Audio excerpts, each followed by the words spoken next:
The sound of the paper tearing was somehow louder than the jet engines screaming on the tarmac outside. It wasn't just a boarding pass. It was a declaration of war.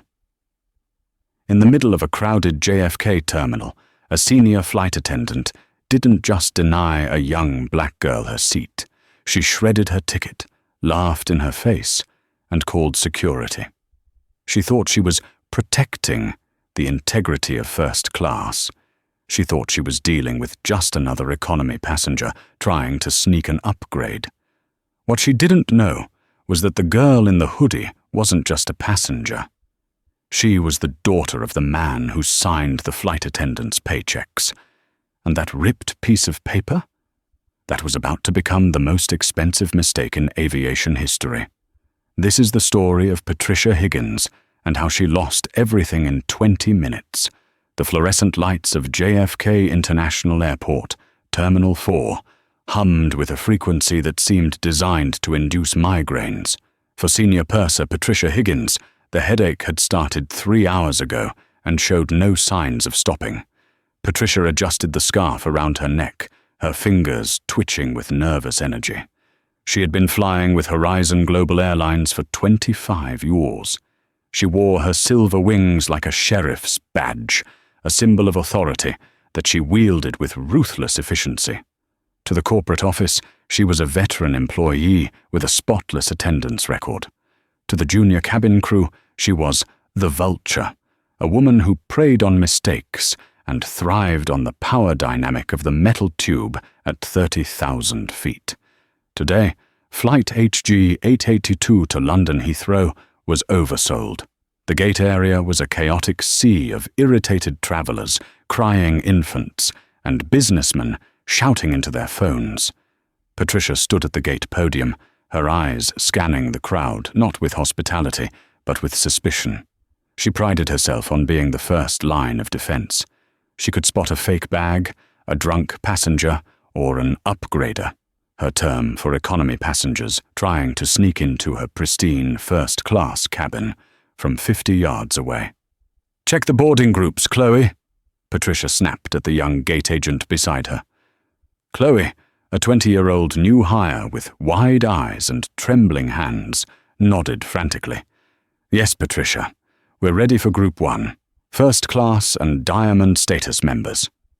Patricia took the microphone. Her voice was sickly sweet, the practiced tone of someone who despised the public but needed them to comply. "Good afternoon, ladies and gentlemen. We are now inviting our First Class and Diamond passengers to board at this time. All other groups, please remain seated." The crowd shifted. A few men in bespoke suits rose from the metal chairs. A famous Instagram model adjusted her sunglasses and glided forward. Patricia greeted them with a tight, practiced smile, scanning their passes and ushering them toward the jet bridge. Then she saw her. Walking toward the priority lane was a young woman who didn't fit Patricia's carefully curated image of first class. She was black, perhaps in her early 20s, dressed in an oversized grey university hoodie, black leggings, and worn-out sneakers. She had a pair of large headphones around her neck and was carrying a battered canvas duffel bag. Patricia's smile vanished instantly, replaced by a look of cold, hard judgment. Her internal radar shrieked. Wrong lane, wrong demographic, wrong tax bracket. The girl, whose name was Maya, approached the podium with a calm demeanor. She held her phone out, the QR code for her boarding pass bright on the screen. Patricia didn't even look at the screen. She looked at Maya's shoes, then her hoodie, then her eyes. "Excuse me, miss," Patricia said, her voice dropping an octave, losing all its sugary coating. "You're in the wrong line." Maya paused, pulling her headphones down. "I'm sorry." "This is the priority lane," Patricia said, speaking slowly as if Maya struggled with English. "Group 1, economy boarding is in 20 minutes. You need to sit down." Maya didn't flinch. She didn't look embarrassed, which annoyed Patricia even more. Usually, people scurried away when she scolded them. "I know," Maya said softly. I'm in Group 1, Seat 2A. Patricia let out a short, sharp laugh, a sound like glass breaking. She looked at Chloe, rolling her eyes, seeking an accomplice in her mockery. Chloe just looked down at her computer, terrified to intervene.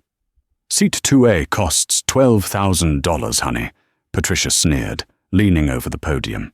Now, unless you won a sweepstakes that I didn't hear about, I suggest you step aside. You are blocking my actual customers. Behind Maya, a businessman in a grey suit cleared his throat impatiently. Come on, let's move it along. I have a ticket, Maya said, her voice remaining steady, though a flicker of annoyance crossed her face. If you scan it, you'll see. I don't need to scan it to know it's an error, Patricia shot back. She felt the rush of power, the adrenaline of putting someone in their place. This was her gate, her plane, her rules. We've been having glitches with the app all week. It probably assigned you a standby seat and you got confused. Step aside. It's not a glitch, Maya said, her grip tightening on her phone. My name is Maya Sterling. I'm on this flight. Sterling? Patricia scoffed. Like the silver. Look, Maya, I'm going to count to 3. If you are not out of this line, I'm calling Port Authority. Maya took a deep breath. She reached into the front pocket of her hoodie. Patricia flinched, instinctively stepping back, expecting a weapon or a camera. Instead, Maya pulled out a printed paper boarding pass, the official cardstock kind issued at the check-in desk. Here, Maya said, placing the document on the counter. Since you don't trust the app. Patricia stared at the piece of paper. It was real.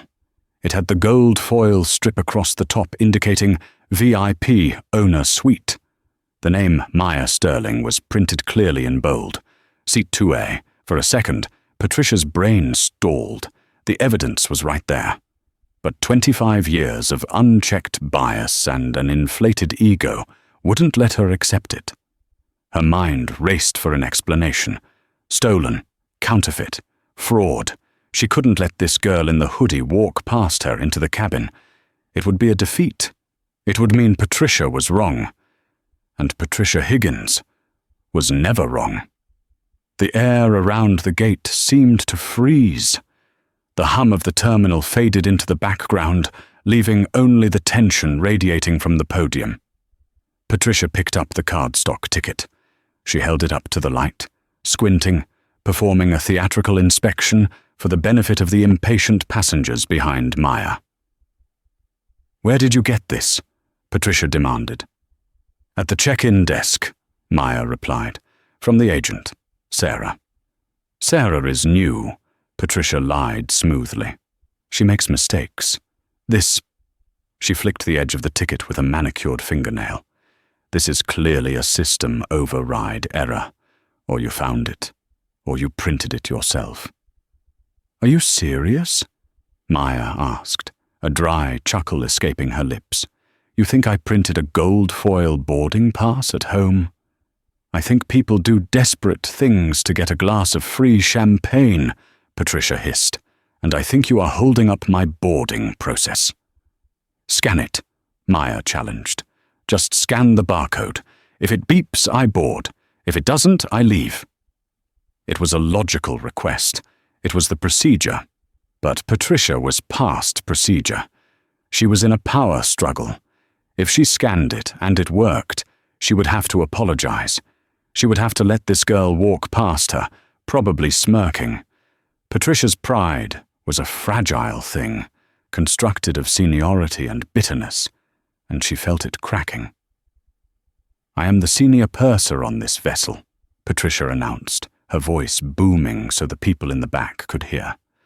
I have the final say on who boards for the safety and comfort of our passengers, and I decided that you are a security risk. A security risk? Maya's eyebrows shot up. Because I'm wearing a hoodie. Because you are belligerent.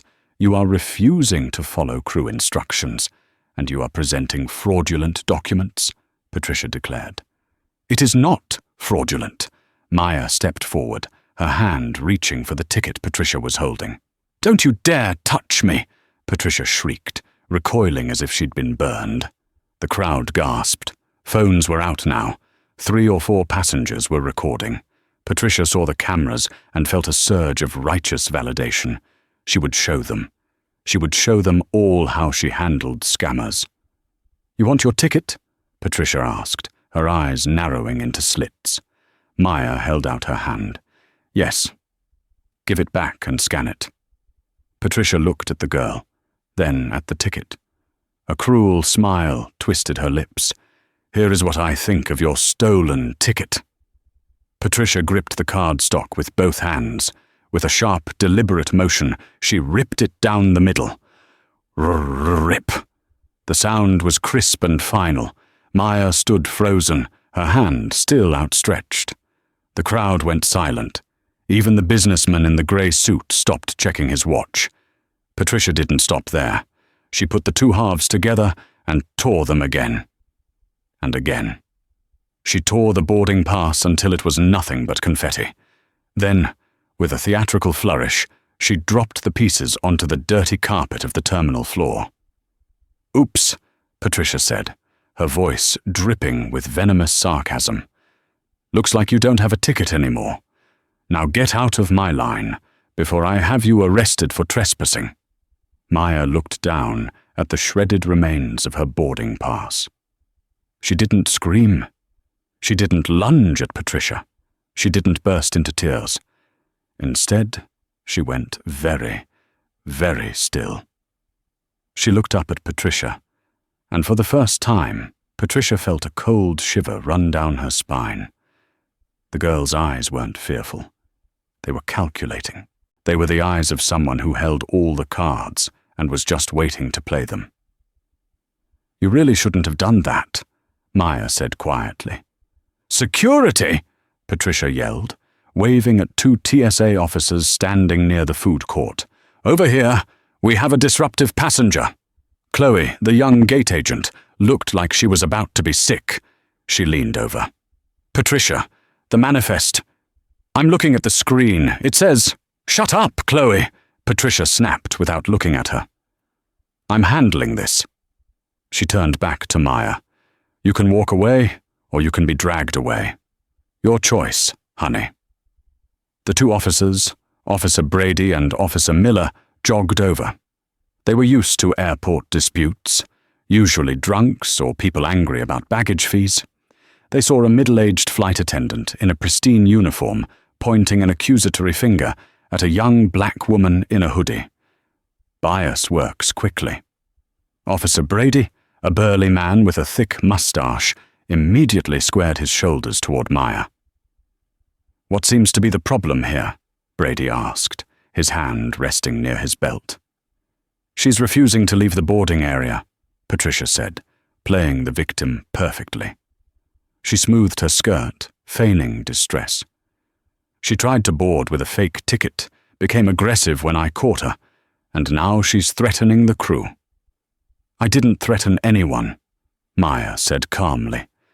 "And the ticket wasn't fake. She ripped it up." She pointed to the confetti on the floor. Officer Brady looked at the paper on the floor, then back at Maya. "Ma'am, do you have a valid boarding pass?" "I did," Maya said, "until she destroyed it. But it's on my phone, too." "It's a screenshot," Patricia interjected quickly. "Doctored. I've seen it a dozen times." "Ma'am," Officer Brady said to Maya, his voice hardening, "I need you to step away from the podium. You're disturbing the peace." "I am a passenger on this flight," Maya insisted. "Check the computer." "We don't have time for this," Patricia said, checking her watch. "We are already 5 minutes behind schedule. Captain Roberts wants to push back on time. If she's not off the manifest, we can't close the doors." Officer Brady nodded.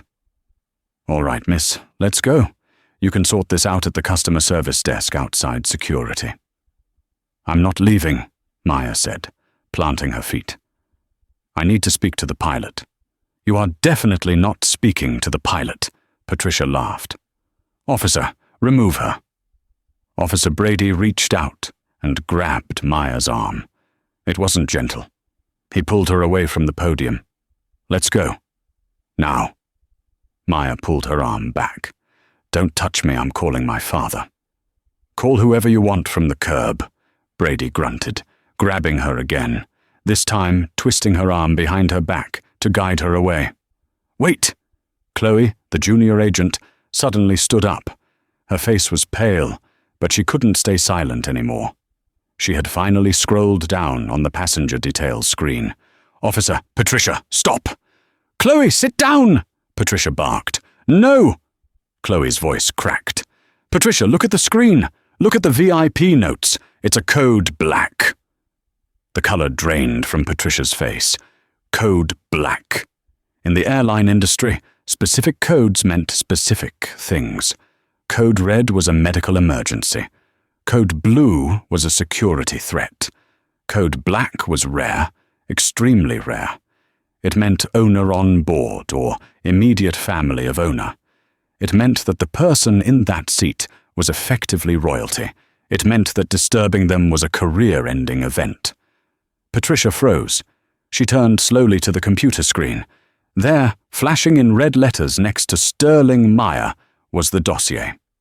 Status: VIP, board member family. Father: Reginald Sterling, CEO and founder, Horizon Global. Notes: do not upgrade, do not disturb, full clearance. Patricia's stomach dropped through the floor. The blood rushed from her head, leaving her dizzy. She looked at the shredded paper on the floor. She looked at Officer Brady, who was currently manhandling the daughter of the man who owned the airline, the airport terminal lease, and probably the security company Brady worked for. "Let her go," Patricia whispered. It came out as a squeak. "What?" Brady asked, tightening his grip. "I've got her." "Let her go!" Patricia screamed, panic taking over. But it was too late. Maya had already dialed a number on her phone with her free hand. She held it to her ear as Brady tried to wrestle it away. "Daddy?" Maya said, her voice clear and loud enough for everyone to hear. "Yes. I'm at JFK, Gate B42. Your lead flight attendant just ripped up my ticket and had the police assault me. Yes. I'm on speaker." She held the phone out. A voice roared from the tiny speaker, deep and terrifyingly familiar to anyone who watched the news or worked in aviation. It was Reginald Sterling, and he sounded like a thunderstorm about to break. "Put the purser on the phone, now!" The entire gate area fell silent. The businessman in the grey suit gasped. "That's Reginald Sterling," he whispered to his wife. Officer Brady released Maya immediately, stepping back as if she were radioactive. Maya stood there, rubbing her arm, her expression unreadable. She held the phone out toward Patricia. "He wants to talk to you," Maya said. Patricia's hands shook so badly she could barely lift them. She stared at the phone. Her 25-year career, her pension, her seniority. It was all flashing before her eyes. Patricia stammered. "Take it," Maya commanded. Patricia took the phone. She brought it to her ear. "This is Patricia Higgins," she whispered, her throat dry as sand. "Ms. Higgins." Reginald Sterling's voice was dangerously calm, a low rumble that promised devastation. "My security team is watching the live feed from the gate cameras. I just watched you assault my daughter. I want you to look out the window." Patricia turned her head slowly toward the floor-to-ceiling windows overlooking the tarmac. "Do you see the plane?" Reginald asked. "Yes, sir," Patricia wept. "Good, because that plane is not going anywhere. I have grounded the flight. I am in the private hangar across the tarmac. I will be there in 5 minutes. Do not move. If you try to leave that podium, I will have the FBI waiting for you at your house." Click. The line went dead. Patricia lowered the phone. She looked at the plane outside. The engines, which had been spooling up, were winding down. The jet bridge door opened, and Captain Roberts stormed out, looking furious. "Patricia, Tower just denied our clearance. They said the CEO issued a ground stop order on my aircraft. What the hell is going on?" Patricia couldn't speak. She just pointed at the girl in the hoodie. Maya picked up her duffel bag. She looked at the pieces of her ticket on the floor. "You might want to tape that back together," Maya said coolly. "You're going to need it for the evidence file." The 5 minutes that followed were the longest of Patricia Higgins' life. Time seemed to warp in the terminal. The air conditioning hummed, but Patricia was sweating profusely, her pristine uniform now feeling like a vice tightening around her ribs. The gate area, usually a place of transient movement, had become a theatre in the round. No one boarded. No one left. The passengers, sensing that they were witnessing a viral moment in history, stood in hushed clusters, phones raised like votive candles recording the scene. Captain Roberts, a man usually in command of 300 tons of aluminum, looked impotent. He stood by the jet bridge door, hat in hand, pacing nervously. He knew who signed the paychecks. He knew that a ground stop order from the CEO wasn't just a pause. It was an investigation. "Patricia!" Roberts hissed, stepping closer to her, his voice low so the passengers couldn't hear. "What did you do? Just tell me. Maybe we can spin this. Did she provoke you?" Patricia opened her mouth, but no words came out. Her throat was constricted with terror. She looked at the shredded ticket on the floor, the confetti of her career. I thought she was a stowaway," she whispered, clinging to the lie like a life raft. She didn't look like us." "She's a sterling," Roberts groaned, rubbing his temples. "They own the jets, Patricia. They don't need to look like us. They own us." Maya stood 10 feet away, flanked by the 2 uncomfortable police officers. Officer Brady, the one who had twisted her arm, looked green. He kept adjusting his belt, looking for an exit that didn't exist. Maya hadn't moved. She stood with a terrifying calmness, rubbing her wrist where red welts were beginning to form. She wasn't looking at Patricia. She was looking out the floor-to-ceiling windows at the tarmac. "Here he comes!" a passenger by the window shouted. The crowd rushed to the glass. Down below, on the concrete apron, usually reserved for baggage carts and fuel trucks, a cavalcade of 3 black armored SUVs tore across the tarmac, ignoring all speed limits and lane markings. They swerved around a refueling 747 and screeched to a halt right next to the jet bridge stairs of Flight HG-882. The doors of the lead vehicle flew open. Security contractors in dark suits spilled out first, securing the perimeter with military precision. Then, from the middle vehicle, he emerged. Reginald Sterling. He was a giant of a man, 6'4" with broad shoulders and a presence that seemed to suck the oxygen out of the air. He was dressed in a charcoal 3-piece suit that probably cost more than Patricia's car. He didn't look like a CEO. He looked like a warlord. He bypassed the external stairs and stormed toward the terminal service entrance, his entourage struggling to keep up with his long, angry strides.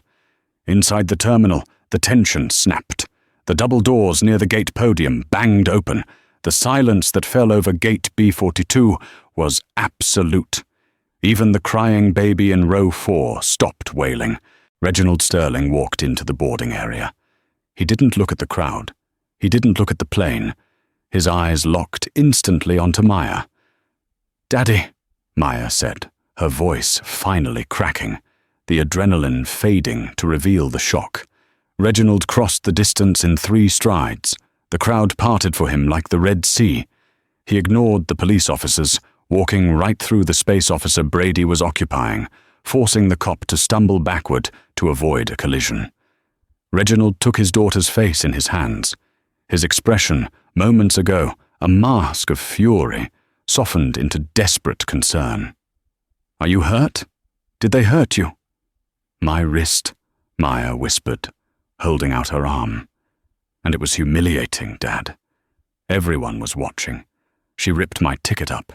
She treated me like a criminal. Reginald looked down at her wrist. The skin was red and angry, showing the clear imprint of a hand. He gently lowered her arm. Then he turned around. The softness vanished. The face he presented to the room was stone. It was the face that had hostilely taken over 3 rival airlines in the 90s. It was the face of a man who destroyed obstacles. "Who put their hands on my daughter?" Reginald asked. His voice wasn't loud. It was a low rumble that vibrated in the floorboards. Officer Brady swallowed hard. "Sir, I was just following protocol. The flight attendant claimed—" "Badge!" Reginald interrupted. He held out his hand. "Sir, give me your badge. Now. You can't just—" Reginald turned to the man standing just behind him, his head of legal, a sharp-faced man named Mr. Calloway. "Call the police commissioner. Tell him I want this officer's pension frozen pending a brutality investigation. And tell him if he doesn't suspend him in the next 10 minutes, Horizon Global is pulling our donation to the Policeman's Benevolent Fund." Mr. Calloway nodded and dialed immediately. Officer Brady went pale. He looked at his partner, then slowly unclipped his badge and placed it in Reginald's hand. Reginald didn't even look at it. He dropped it into his pocket like trash. Then Reginald turned his gaze to the podium. To Patricia. Patricia was trembling so violently she had to grip the counter to stay upright. She felt like a deer in the headlights of a freight train. Reginald walked slowly toward her. The sound of his dress shoes clicking on the linoleum was the only sound in the terminal. He stopped 2 feet away from her. He looked at her name tag. "Patricia Higgins," he read. "Senior Purser. 25 years of service." "Yes, sir," Patricia stammered, tears streaming down her face. "Mr. Sterling, please, it was a misunderstanding. The system, it didn't show her status. She was dressed in a hoodie. I was just trying to protect the first-class cabin." "Protect it from whom?" Reginald asked, tilting his head. "From a paying customer? From a young black woman?" No, I'm not. I'm not racist, sir. I have black friends. It was just, she didn't fit the profile. I was doing my job." Reginald looked down at the floor. He saw the confetti, the white and gold cardstock pieces of the ticket he had personally printed for Maya that morning. He crouched down, picking up a piece of the torn paper. He stood up and placed it gently on the podium. "You ripped up a ticket issued by my office," Reginald said. "That is property of Horizon Global Airlines. But that's not what interests me, Patricia." He leaned in closer. The microphone at the podium was still on, broadcasting every word to the silent terminal. "What interests me is why you were so desperate to keep her off this plane. Why you were willing to rip up a valid ticket and call the police rather than simply scan it." "I told you," Patricia wept. "I thought it was fake." "No," Reginald said. "That's not it." He turned to the crowd. He scanned the faces of the first-class passengers who were waiting to board. His eyes stopped on a heavy-set man in a grey suit, the businessman who had been impatient earlier. The man was sweating now, looking at the floor. "Mr. Calloway," Reginald said, not taking his eyes off the man in the grey suit. "Bring me the manifest for the first-class cabin." Chloe, the junior agent, quickly typed on her keyboard and printed the list. She handed it to Reginald with shaking hands. Reginald scanned the list. "Seat 2A, Maya Sterling. Status, checked in."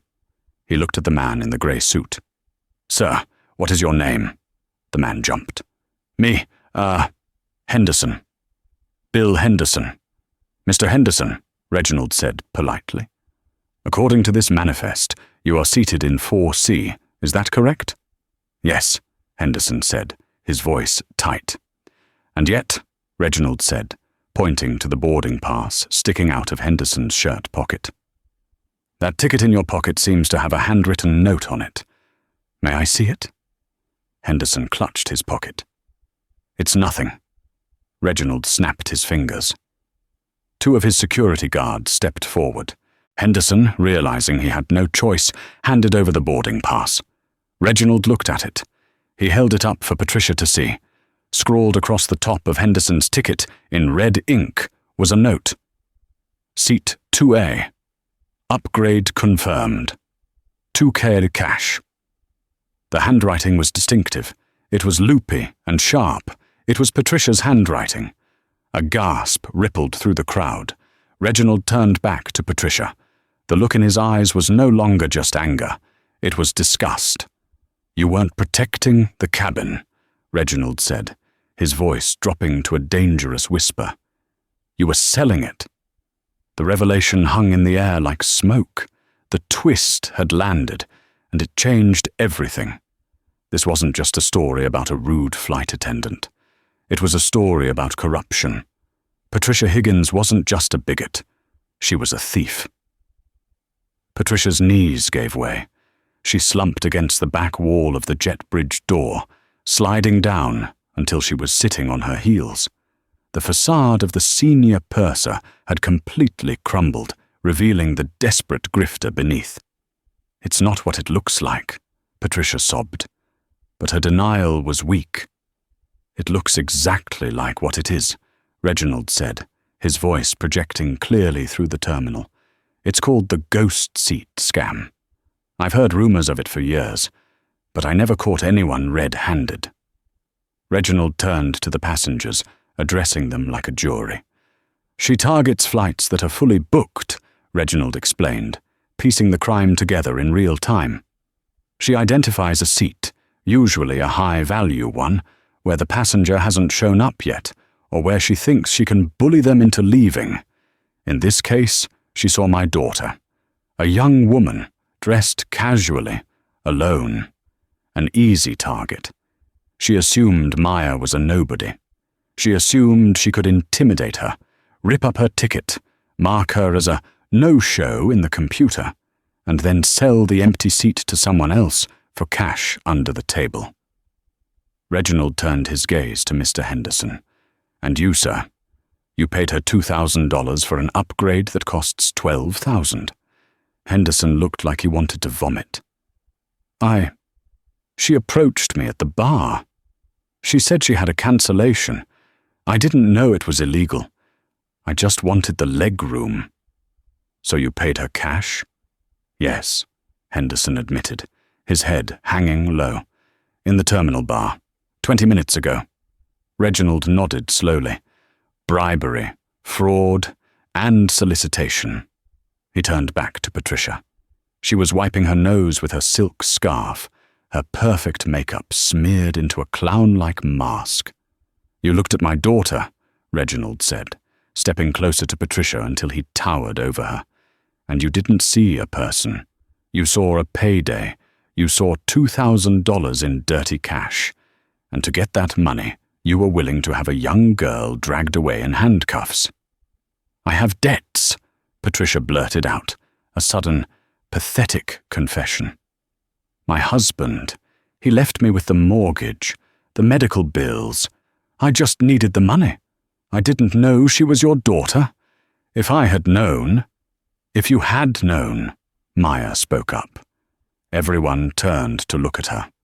Maya stepped forward, moving out of her father's shadow. She looked down at Patricia with a mixture of pity and steel. If you had known I was rich, Maya said, her voice steady, you would have treated me with respect. That's the problem, Patricia. You shouldn't need to know who my father is to treat me like a human being. You shouldn't need a gold status card to not rip up someone's property. Maya pointed to the shredded paper. You thought I was weak. You thought because I looked hood that I wouldn't fight back. You gambled your entire life on the assumption that I was voiceless. I'm sorry, Patricia wept, reaching out a hand toward Maya. Maya, please, I'm sorry. Don't let him fire me. I have 3 years until retirement. I'll lose my pension. Please." Maya looked at the hand. She didn't take it. "You called the police on me," Maya said coldly. "You watched that man twist my arm and you smiled. You aren't sorry you did it. You're sorry you got caught." Reginald placed a hand on Maya's shoulder. "Mr. Calloway." The lawyer stepped forward, tapping on his tablet. "Yes, sir." "This is no longer an HR issue," Reginald announced. "This is a federal crime. Tampering with flight manifests is a felony. Wire fraud, extortion." He looked at the two TSA agents who were still hovering nearby, unsure of what to do. "Officers," Reginald barked, "you wanted to make an arrest today. Here is your suspect." He pointed at Patricia. The crowd gasped again. This was the hard karma hitting back. Officer Brady was gone, relieved of duty, but his partner, Officer Miller, stepped forward. He pulled his handcuffs from his belt. "Patricia Higgins," Officer Miller said, his voice flat. "Please stand up and place your hands behind your back." "No!" Patricia shrieked, scrambling backward. "No, you can't. I'm the purser. I run this plane." "Not anymore," Captain Roberts said. The pilot stepped in, grabbing Patricia by the arm and hauling her to her feet. He looked at her with disdain. "You've disgraced the uniform, Patricia. Giving the airline a black eye is one thing. But selling seats on my aircraft? You're done." Captain Roberts spun her around. Officer Miller clicked the handcuffs onto her wrists. The sound was metallic and final.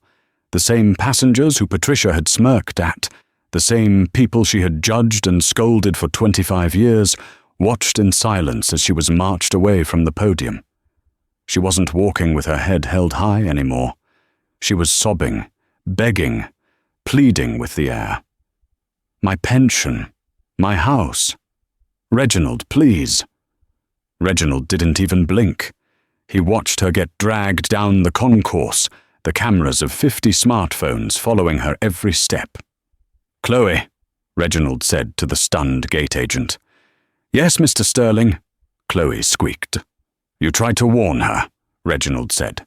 "I saw the security footage. You tried to tell her to stop." "I did, sir. I tried." "Good.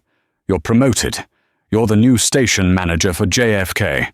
First order of business, get Mr. Henderson off my flight." Reginald pointed at the businessman. "Get off the plane. You're banned from Horizon Global for life. You can take the bus to London for all I care." Henderson didn't argue. He grabbed his briefcase and ran. Reginald turned to the rest of the passengers. "Ladies and gentlemen," he announced, his voice booming, "I apologize for the delay and the spectacle. We will be boarding shortly. But first," he turned to Maya, "I believe you have a seat to get to." Maya looked at the empty jet bridge. She looked at her father. "Actually, Dad," she said, "I don't want to sit in 2A anymore." Reginald raised an eyebrow. "Oh?" "Yeah," Maya said, a small smile playing on her lips. "I think the plane is going to be a little crowded, and I think there's one more twist we need to handle before we take off."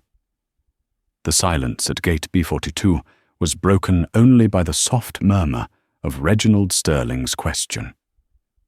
Why didn't Maya want seat 2A? Maya turned away from the jet bridge and looked back at the seating area. The boarding process had been paused during the chaos, and the passengers were still huddled in groups, processing the explosion of drama they had just witnessed. Maya's eyes scanned the crowd until they landed on a young woman sitting near the charging station. She looked exhausted. She was bouncing a fussy infant on her knee while trying to manage a toddler who was tugging at her skirt. She wore a worn-out denim jacket, and her bags were frayed. Maya had noticed her earlier. Patricia had snapped at her for standing too close to the podium during the initial boarding call. Maya walked over to the woman. The security detail parted to let her pass, and Reginald watched with intense curiosity. "Excuse me," Maya said softly. The young mother looked up, eyes wide with fear. She had just seen Maya take down a senior flight attendant and summon the CEO of the airline. She probably thought she was in trouble. "I'm sorry if my baby is loud," she stammered. "We're trying to stay quiet." "No, don't apologize," Maya smiled warmly. "I have a question. What seat are you in?" "Oh," the woman checked her ticket nervously. "Seat 34E. It's in the back, middle seat." Maya nodded. "And you're flying alone with 2 kids?" "My husband is in London," the woman explained, shifting the baby to her other shoulder. "We're moving there. It's been a long day." Maya reached into her pocket and pulled out her phone. She tapped the screen a few times, accessing the admin privileges her father had installed on her app, the same privileges Patricia had claimed didn't exist. "Well," Maya said, "I don't think 34E is going to work for you today. It's too cramped." "It's all we could afford," the woman sighed. "Not anymore," Maya said. She pointed to the gate agent, Chloe. "Chloe, can you please print a new boarding pass for Mrs. Gable?" the woman said. "Sarah Gable. For Mrs. Gable and her children," Maya finished. "Assign them seat 2A and 2B, first class." Mrs. Gable's jaw dropped. "What? No, I can't pay for that. That's thousands of dollars." "It's already paid for," Maya said, glancing back at the shredded confetti on the floor. "Consider it an apology from Horizon Global for the rude service earlier. You take the suite. The flight attendants will help you with the kids. Lie-flat beds, warm cookies, the works." Tears welled up in Sarah Gable's eyes. She stood up, balancing the baby, and looked at Maya as if she were an angel. "Why? Why would you do that?" "Because," Maya said, her voice loud enough for the new flight crew to hear as they walked down the jet bridge. "People shouldn't be judged by their clothes or their bank accounts. Everyone deserves to fly with dignity." Maya turned back to her father. Reginald Sterling was beaming. He looked prouder in that moment than he had when the company stock hit an all-time high. "So," Reginald said, walking up to her, "if she's taking 2A, where are you sitting?" "I'll take 34E, Maya shrugged. "I've never flown economy before. It might be a good learning experience. I need to know what our customers actually experience, right?" Reginald laughed, a deep, hearty sound. He unbuttoned his expensive suit jacket. "Well, you're not sitting back there alone." He turned to Chloe. "Print 2 tickets for row 34, middle and window. I'm flying to London." "Sir?" Captain Roberts gasped, having just returned to the podium. You're riding in economy. But sir, the security protocols, the legroom, if it's good enough for my customers, Captain, it's good enough for me," Reginald declared. "And besides, I want to see exactly how your cabin crew treats the passengers in the back when they think no one is watching." The replacement cabin crew, who had just arrived to take over for Patricia and her team, went pale. The CEO was going to be sitting in coach. They exchanged terrified glances.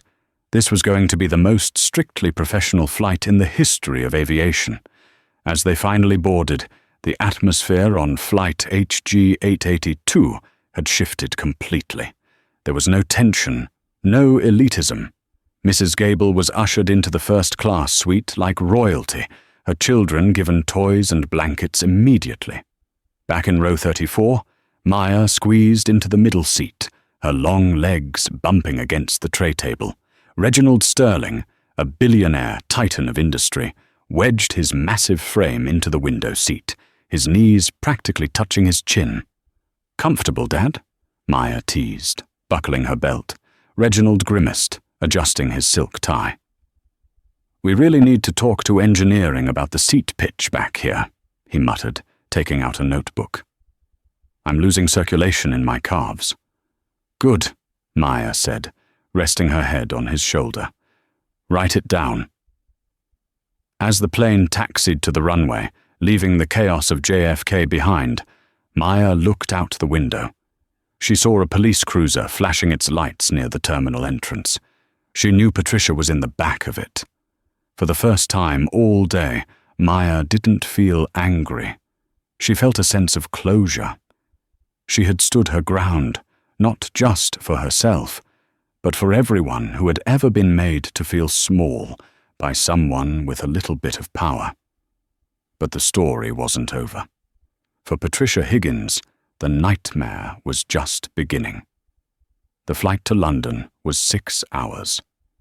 The journey through the legal system would take much, much longer. It took 3 months for the case of the People versus Patricia Higgins to reach the Superior Court. In those 3 months, Patricia's life didn't just unravel, it was incinerated. The video of the incident, recorded by the passenger in the terminal, had gone viral before Patricia had even been booked at the precinct. It had 50 million views by the next morning. The hashtag #WasherTicketTearer trended globally for a week. The internet, cruel and efficient, had dug up everything. Former passengers came forward with their own stories. There was the elderly man she had yelled at in 2019, the pregnant woman she had denied water to in 2021. The ghost seat scam wasn't a one-time event. It was a pattern.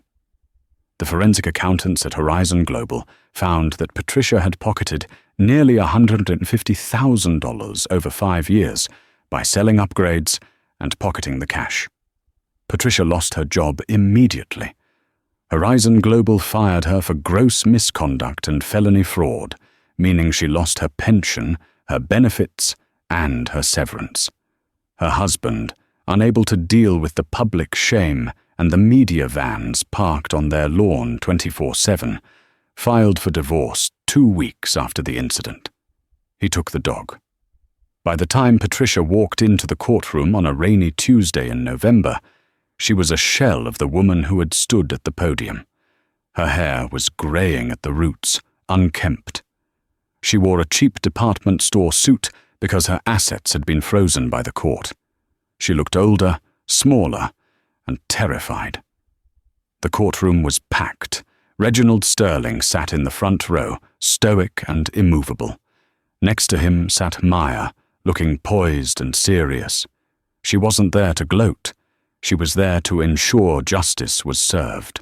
The judge, the Honourable Justice Marcus Reynolds, was known for his dislike of white-collar crime. He sat high on the bench, peering over his spectacles as the defense attorney, a court-appointed lawyer named Mr. Davis, tried to make a plea for leniency. "Your Honour," Mr. Davis said, his voice lacking conviction. "Ms. Higgins is a woman of 55. She has no prior criminal record. She was under extreme financial stress. We ask for probation and community service. Jail time would serve no purpose here." The prosecutor, a sharp woman named Elena Ross, stood up. "Objection," Ross said firmly. "This was not a victimless crime. Ms. Higgins used her position of authority to terrorize passengers, profile a young woman based on race and appearance, and defraud her employer of hundreds of thousands of dollars. She destroyed property, assaulted a passenger via proxy by weaponizing the police, and showed zero remorse until she was caught. The state requests the maximum sentence." Judge Reynolds nodded slowly. He turned his gaze to Patricia. "Ms. Higgins," the judge said, his voice echoing in the wood-paneled room. "Do you have anything to say before I pass sentence?" Patricia stood up. Her legs were shaking so bad she had to hold the table. She looked back at the gallery. She saw Maya. Patricia's voice cracked. "I just want my life back. I worked for that airline for 25 years. I gave them everything. One mistake. One bad day." "It wasn't one day," Judge Reynolds interrupted, his tone sharp. "We have evidence of 42 separate incidents of cash bribes. And regarding your service, longevity does not excuse cruelty. In fact, it makes it worse. You should have known better." The judge opened the file in front of him. He picked up his gavel. "Patricia Higgins, you acted as a gatekeeper. You decided who was worthy of dignity and who wasn't based on your own prejudiced metrics. You saw a young black woman and assumed she was a criminal. You saw a businessman and saw a payday. You corrupted the trust placed in you by the public. Patricia held her breath. The room went silent. On the count of grand larceny, I sentence you to 5 years in state prison, Judge Reynolds declared. Patricia gasped, a sob escaping her throat. On the count of wire fraud, the judge continued, relentless. 3 years to be served consecutively. And, the judge paused, looking directly at her. Regarding the civil suit filed by Horizon Global, you are ordered to pay restitution in the amount of $150,000. Your home and assets will be liquidated to satisfy this debt. Bang! The gavel struck the wood block with the sound of a gunshot. Bailiff, take her into custody. No! Patricia screamed as the bailiff moved in. 8 years! You can't! I'm a flight attendant. I'm not a criminal. Reginald! Mr. Sterling! Help me! Reginald didn't move. He didn't blink. He watched as the woman who had ripped up his daughter's ticket was handcuffed. Real handcuffs this time, leading to a holding cell, not a customer service desk. As they dragged her out the side door, Patricia's eyes locked with Maya's one last time. Maya didn't smile. She didn't wave. She just watched, a witness to the final crash landing of Patricia's ego. 6 months later. The winter snow was melting in New York. Maya Sterling walked through Terminal 4 at JFK. It had been renovated. The lighting was better, softer. But the biggest change was at the gate podiums. Every gate now had a sign, Horizon Global. Respect is our priority. Report bias. Immediately via the app. Maya wasn't flying first class today. She was flying to a university in Chicago to give a speech about corporate responsibility. She wore a hoodie, a new one, but still comfortable. She walked up to the gate. The agent, a young man named Leo, smiled at her. "Good morning, Miss Sterling," he said. "Boarding Group 1? "Actually," Maya said, "I'm in Group 4 today. I'll wait." "No problem," Leo said respectfully. "Let me know if you need anything." Maya sat down. She pulled out her phone and scrolled through the news. A headline caught her eye. It was a local interest story from upstate New York. Former flight attendant struggles to find work after release on parole. It had been a year since the incident. Patricia had gotten out early on a technicality regarding the consecutive sentencing, but the financial ruin was permanent. The article included a photo. It was Patricia. She was working at a diner off the highway, wearing a stained apron, pouring coffee for a trucker who looked like he was yelling at her. Patricia looked tired, broken. The caption read, "Patricia Higgins says she regrets the day she judged a book by its cover." Maya looked at the photo for a long moment. Karma hadn't just hit back, it had leveled the playing field. Patricia was now serving the public in the humblest way possible, forced to swallow her pride for minimum wage, just as she had tried to force others to swallow their dignity. Maya locked her phone and put it in her pocket. "Group 4, the agent announced. Maya stood up, grabbed her bag, and walked onto the plane. She didn't need a gold ticket to know who she was anymore. She took her seat in 34E, put on her headphones, and watched the world disappear beneath the clouds, ready for a new chapter where the turbulence was left far, far behind. And that is the story of how Patricia Higgins learned the most expensive lesson of her life. Never judge a passenger by their hoodie. She thought she held all the power because she stood behind a podium, but she forgot that true power isn't about exclusion. It's about respect. In the end, the shredded ticket didn't stop Maya. It became the confetti for her victory parade. Patricia lost her job, her home, and her freedom because she couldn't see past her own prejudice. It's a reminder to all of us that you never truly know who you are dealing with. The person you treat with disrespect today might be the one holding the keys to your future tomorrow. Treat everyone like a CEO, and you'll never have to worry about who their father is. If you enjoyed this story of instant karma and justice, please hit that like button. It really helps the channel grow. Don't forget to share this video with someone who needs a reminder to be kind, and subscribe for more real-life drama stories every week.